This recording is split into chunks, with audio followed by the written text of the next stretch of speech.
اللہ تعالیٰ نے جب اس کائنات کو بنایا تو سب سے ان اول بیت وضع للناس للذی ببکہ مبارکا وہدی للعالمین، سب سے پہلے دنیا کو آباد کرنے کی ابتدا اللہ نے مسجد سے رکھی، جس میں اشارہ ہے کہ جب تک مسجدیں آباد رہیں گی یہ دنیا آباد رہے گی۔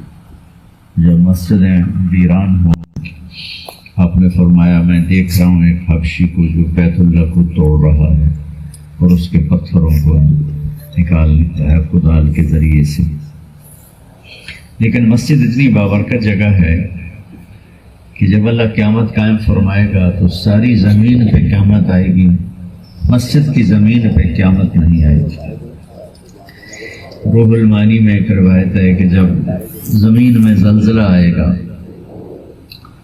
تو ساری زمین ٹوٹے گی، لیکن جہاں مسجد تھی اس وقت وہ مسجد نہیں ہوگی۔ قیامت صرف کافروں کے لیے ہے، مسلمان کے لیے نہیں ہے۔ مسلمان پہلے مریں گے، مسجدیں ختم ہوں گی، پھر قیامت ہوگی۔ تو جہاں جہاں مساجد ہیں وہ زمین کا خطہ اللہ کو تو معلوم ہے، وہ ٹوٹے گا نہیں، وہ ایسے اوپر اٹھ جائے گا اکھڑ کے، جیسے ہم چھوٹے پودے کو اکھاڑ کے دوسری جگہ لگاتے ہیں۔ تو یہ آپ کی مسجد ہو چھوٹی سی ہے یا بیت اللہ کی مسجد ہو بہت بڑی ہے، ساری جگہ کی مسجدوں کی زمین ایسے اوپر اٹھ جائے گی اور پھر یہ جہاز کی طرح سفر کریں۔ بیت اللہ سے سب سے دور فیجی ہے، میں وہاں بھی گیا ہوں، وہاں بھی مسجدیں ہیں، وہاں سے وہ زمین سفر کرے، امریکہ سے، یورپ سے، افریقہ سے، ناروے سے، آسٹریلیا سے، نیوزی لینڈ سے مسجد کی زمین ایسے سفر کرتے کرتے بیت اللہ جمع ہو جائے گی۔ جب یہ ساری زمینیں بیت اللہ جمع ہوں گی تو پھر بیت اللہ کی زمین اور یہ ساری زمینیں مل کر سفر کریں گی مدینہ کی طرف، اور وہاں مسجد نبوی کی زمین اکھڑے گی اور وہ ساتھ ہو جائے گی۔ پھر یہ سفر کریں گے بیت المقدس کی طرف، پھر بیت المقدس کی مسجد کی جگہ سے اکھڑے گی، پھر ان تمام مساجد کی زمینوں کو اللہ جنت میں ڈال دے گا۔ اور ایک حدیث میں بھی آتا ہے کہ مسجدیں جنت کے پاس۔ کسی امت کو مسجد نہیں ملی، یہ پہلی امت ہے جسے اللہ نے مسجد عطا فرمائی۔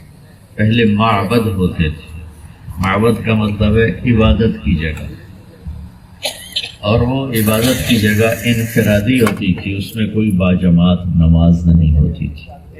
باجماعت نماز ہمیں ملی، اذان ہمیں ملی، باجماعت نماز ملی، نماز میں قرآن کی تلاوت ملی۔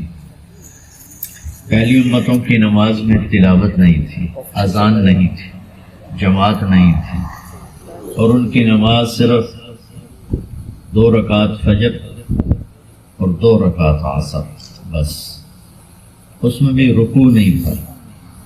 ہماری نماز 5 ہے، اس میں قرآن کی تلاوت ہے، اس میں اذان پہلے ہے، اس میں رکوع ہے، اس میں پورے قرآن کو 1 رکعت میں پڑھ دو، اتنی گنجائش ہے نماز کو لمبا کرنے کی۔ تو اللہ نے ہمیں اپنے فضل سے یہ بہت بڑی دولت نصیب فرمائی۔ خوش قسمت ہیں جو اللہ کے گھروں کو آباد کرتے ہیں۔ اللہ تعالیٰ کا فرمان ہے حدیث قدسی میں، بیوتی فی الارض المساجد، کوئی میرا گھر ڈھونڈنا چاہے دنیا میں تو وہ مسجد ہے، عمارہا زوارہا، اس مسجد کو آباد کرنے والے وہ لوگ ہیں جو اس میں آتے ہیں، اس کی زیارت کرتے ہیں، اس میں نمازیں پڑھتے ہیں۔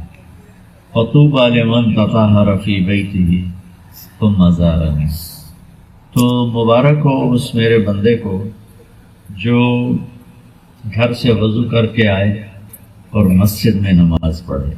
لیکن مسجد میں نماز پڑھنے کو پیش کیا ہے کہ گھر سے وضو کر کے آئے اور میری ملاقات کے لیے آئے، نماز اللہ کی ملاقات بتائی۔ پھر آگے اللہ نے کہا فحق علی المزور ان یکرم زائرہ، میں اس کا اکرام۔ ایک حدیث میں بھی آتا ہے کہ ملک الموت نماز کے وقت میں چکر لگاتا ہے، پوری دنیا کو ایک سیکنڈ میں دیکھ لیتا ہے. جو لوگ مسجدوں کو جا رہے ہوتے ہیں، مسجدوں میں نماز پڑھ رہے ہوتے ہیں، موت کی تو اللہ تعالیٰ آپ کی اس مسجد کو بابرکت بنائے، قبول کرے. یہ اللہ کے گھر ہیں،